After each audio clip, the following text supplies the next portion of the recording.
What's going on, guys? Hope you're all doing well. Now for today's video, I wanted to talk about the Godzilla franchise and how a film series that started out with a serious black and white monster movie eventually wound up building a reputation of over-the-top and silly follow-ups with cheesy special effects. These films that came out after the 1954 original have sort of eclipsed the first movie in terms of recognition and notoriety when it comes to how the general public thinks of the character. And while a lot of us who have seen the classic that started it all may say things like, well, that's not how Godzilla used to be, or, well, that's not how the Godzilla series started out as, it still happens to be true that at the end of the day, a lot of people associate the monster with those over-the-top and wacky sequels from the 60s and 70s, and even some stuff that came out later on. So why is that? Because if we're being honest with ourselves, there really was a legitimate change that turned the franchise into something it wasn't over time.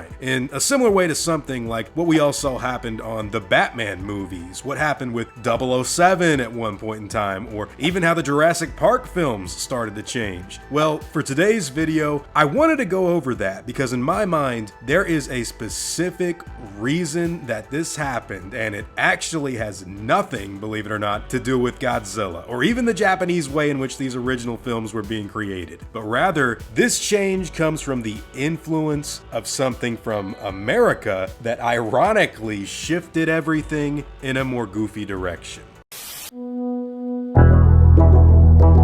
So when we start talking about Godzilla movies, everyone pretty much has this generalized idea of them from the old school days in which they were being made. What I mean is, how many of us happen to grow up watching these old movies on TV or renting them from a video store and coming across insane rubber suit monster battles against Gigan or Hedorah or Mechagodzilla or King Ghidorah or Megalon or, whatever, so on and so forth. All of these old movies with these giant versus battles. How many of us can look back into when we were getting to know what monster movies are and what the Godzilla franchise was and how we identified it with these sequels that had that giant reputation of being exactly what they were? I'm sure it's not just me, and that for a lot of us, we have a soft spot for these movies because while I know of a big fan base that has been built around them for being exactly that, goofy, over-the-top sci-fi silliness with rubber monster guys beating each other up, we still acknowledge,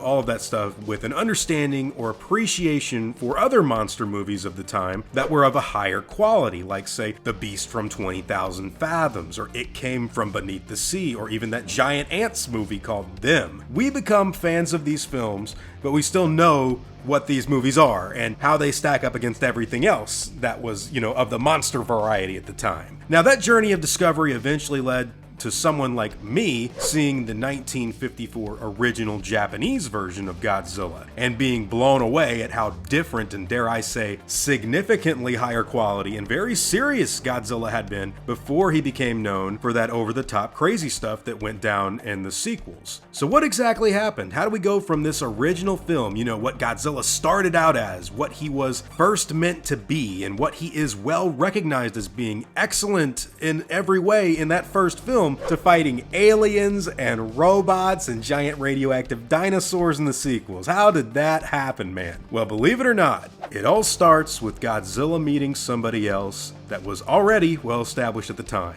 And that someone happened to come from America. Now, I've done a video on this film's production before in the past with my friend Mike Tharm, who actually knew Ray Harryhausen before his death, and he went over an unmade script that Harryhausen and Willis O'Brien liked to talk about a little bit. It was basically King Kong versus Frankenstein. Now, King Kong, as a lot of you know, eventually did wind up crossing paths with Godzilla. At the time it was being made, and there were other Japanese versions of King Kong being made at the time, everyone pretty much looked at the film King Kong vs. Godzilla as being the third Kong movie and the third Godzilla film, unless you still called him Gigantus, which at that point you're just wrong flat out. But when you look at a movie like King Kong vs. Godzilla, if you've never seen the Japanese cut of that, remember, this is just the third Godzilla movie. He's been serious up to this point in the first film from the 50s 50s, and the last film from the 50s. It was still black and white. Godzilla Raids Again. Got a whole video on that coming out in the future. But at this point in time, Godzilla went from being a serious black and white nuclear metaphor about a radioactive dinosaur-looking monster that attacked and destroyed people in Japan, you know, a metaphor for nuclear war. He went from all of that stuff to being in a film that is very self-aware, very over the top, and very meta, with King Kong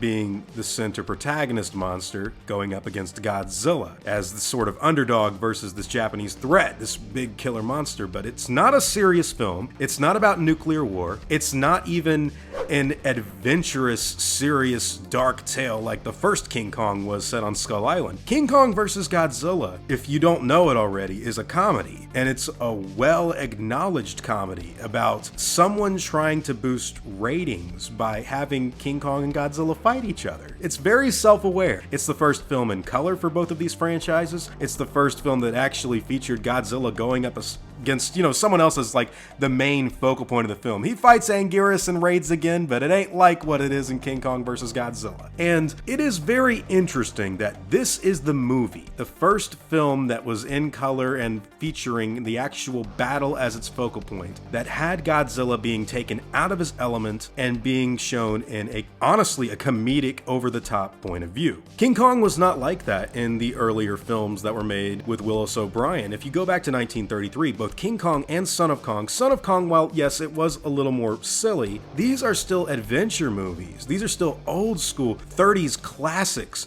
about dinosaurs and wild monsters on this exotic island, that this giant lost ape to civilization that hasn't been seen by anything other than natives that sacrifice women to him. This is a very different type of film. But as soon as you get to part 3 for both of the Godzilla and King Kong series, you get a comedy. You get a self-aware parody at what had come before. And Godzilla would not have been like that had it not been for the introduction of King Kong. But what makes this even more interesting is that they continued going on with Godzilla sequels after this. He was still a villain in the follow-up, Mothra vs. Godzilla, but it was more or less a retread, a soft retread of what had happened in the third movie. Only instead of King Kong, it was Mothra going up against Godzilla as the underdog. And after that film, you had sort of this Toho version of what the Universal Studios monsters ended up doing in the 30s and 40s. But we've got access to Wolfman, we've got access to, you know, Dracula or the Frankenstein's monster. Let's just start pitting them all against each other, and that's when you get something like Ghidorah,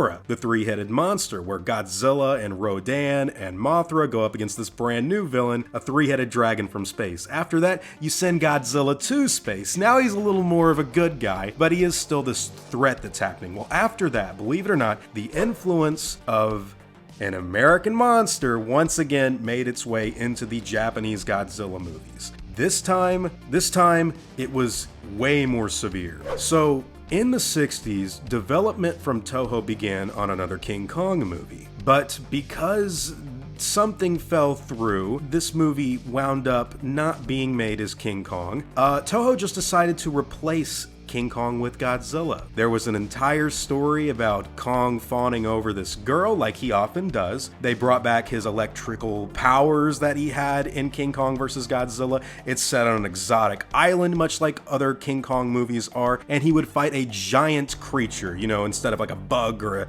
something like that. It was a big shrimp lobster thing. They just replaced King Kong with all of that and threw in Godzilla. And eventually that turned into Godzilla versus the Sea Monster, with even the director, Jun Fukuda, who would wind up making several Godzilla sequels after this. He didn't even know it was made for King Kong at the time. He thought it was always a Godzilla film. So not only do you start to get a shift in the Godzilla series with the introduction of King Kong in the third movie into more of a silly, comedic, brightly lit, over-the-top monster mash, but now he's full on, he is King Kong. Godzilla was meant to be King Kong in that film, but because of a last-minute change, now a full-fledged Godzilla movie is being inspired and pushed in the direction of King Kong, where he never had been before in the past, especially when compared to the 1954 black and white original. So from that point forward, you started to, it is so funny, you started to see a lot more exotic islands with dinosaurs that lived alongside Godzilla, Anguirus, Gorosaurus. Rodan is a pteranodon, but you know what I mean, man. Monster Island is much like Skull Island.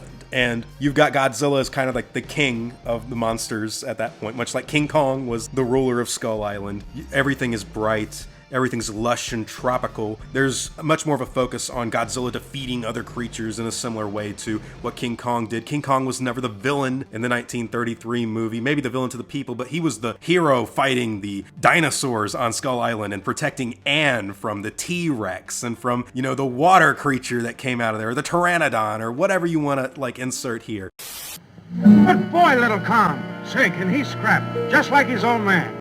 So actually, I take that back. I just rewatched Son of Kong after recording the bulk of this video, and wow, did I forget how silly that movie was in comparison to the first two Godzilla films. Look, for those of you who are unaware, I think one of the most overlooked things about the Godzilla movie's introduction of King Kong might actually be this movie, because it is without a shadow of a doubt far more silly and borderline comedy in a lot of the scenes that actually feature Little Kong. In fact, in doing research on the Godzilla series during the Showa era, I'd kind of just thought of lumping both Kong movies from Willis O'Brien on their own as far more sophisticated monster movies from the West, but I'm glad I took time to revisit this one because it is shocking how silly things got in Kong Part 2 for those of you who haven't given it a watch in a long time. In fact, part of me wonders if Son of Kong was any influence to the making of King Kong vs. Godzilla, because if it was, then the Kong series was just furthering its trajectory of silliness, and I can see how Toho would think it would be completely fine to carry on with the much more popular King Kong property than their own Godzilla character, which, remember, had both films be way more serious in comparison. I should also point out that the movie that came out after Godzilla vs. the Sea Monster, which was the one that was reworked from a Kong script, happened to be Son of Godzilla, and that movie has a very comedic take on Godzilla's offspring, similar to what Kong's did. Look, I'm not saying that King Kong from the 30s was this over-the-top silly series that neutered the Godzilla franchise. Not at all. But what I am saying is that from his introduction in the third film, you started to see much more of a fantastical and silly direction that anthropomorphized the monsters into more of a heroic or sympathetic point of view that came complete with lush jungle islands, wild monster brawls,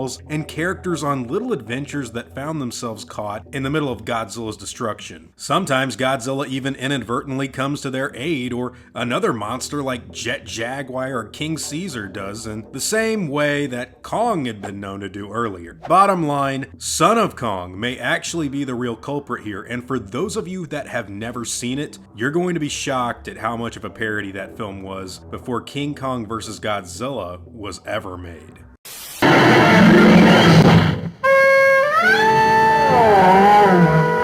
So, going forward, you have Godzilla battling other creatures on islands. You have him talking with other dinosaur-looking creatures, and it's comedic. It's silly. It's over the top. You start, just getting more aliens and more robots and more wacky and crazy stuff. He starts punching people. He starts doing kicks on people, way more crazy than he ever had done before. And he starts having these wild, heroic moments of just completely not villainous at all. He is completely changed. He is, if anything, I guess an anti-hero in a similar way to King Kong, but he is not what Godzilla originated as in that 1954 original movie. And the rest of the Showa era really did wind up being like that. Now, eventually there was a transition, because at the end of the 70s, they realized they needed to kind of reboot Godzilla and make him what he was originally supposed to be. I've done a whole video on the 1984 Godzilla film called The Return of Godzilla. This really was a reset, and it was going back to basics, and I called it the film that made Godzilla scary again. It's not the only time this has happened, though, because later on in 2016, a movie Shin Godzilla came out, which also brought the animal back to its roots. And I am going to call him an animal. I know he's a monster, but if you go back to the movies that actually focused on what Godzilla was originally supposed to be and how he was interpreted, he really had attributes and behaviors that were just animalistic. And in these movies, Godzilla is usually killed and or defeated. In the first film, they turn him into bones, or really just disappears into nothingness. In the 1984 film, they drop him into a volcano. And in Shin Godzilla, Godzilla, he's once again defeated at the end of that. You even have other films in the Millennium era where they destroy Godzilla and blow him up, where there's nothing left but like a beating heart at the end of the sea. And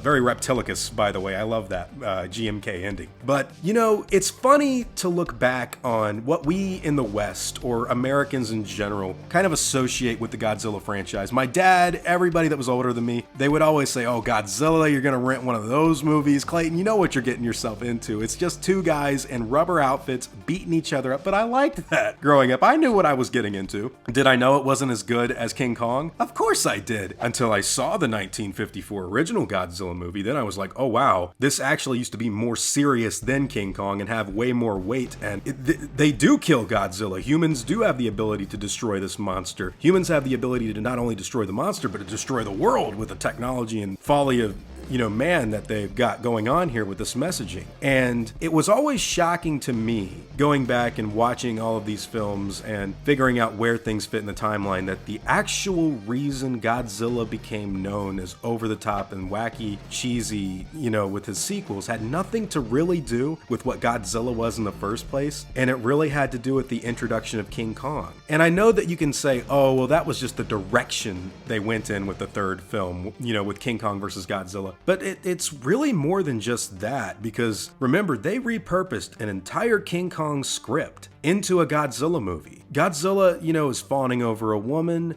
He's on this tropical environment. He's fighting against this giant bug-looking creature, shrimp thing. And he's even got his powers from King Kong versus Godzilla of electricity, which came from King Kong versus Frankenstein from the very, very old days. So it's funny that the influence of King Kong, an American creature, an American monster, is actually what changed the Japanese serious black and white, you know, nuclear metaphor into an over-the-top cheesy B-movie fare. I've thought about this for a long time, because I know for a lot of people, they don't actually watch every single monster movie or Godzilla movie. Most normal people have seen a handful and they've become fans like that. But when you get down to what actually changed the Godzilla franchise and what turned it from being serious into silly, it really had nothing to do with Godzilla at all. And had it not been for King Kong versus Godzilla, or King Kong having a script repurposed into a Godzilla movie, we may be looking at an incredibly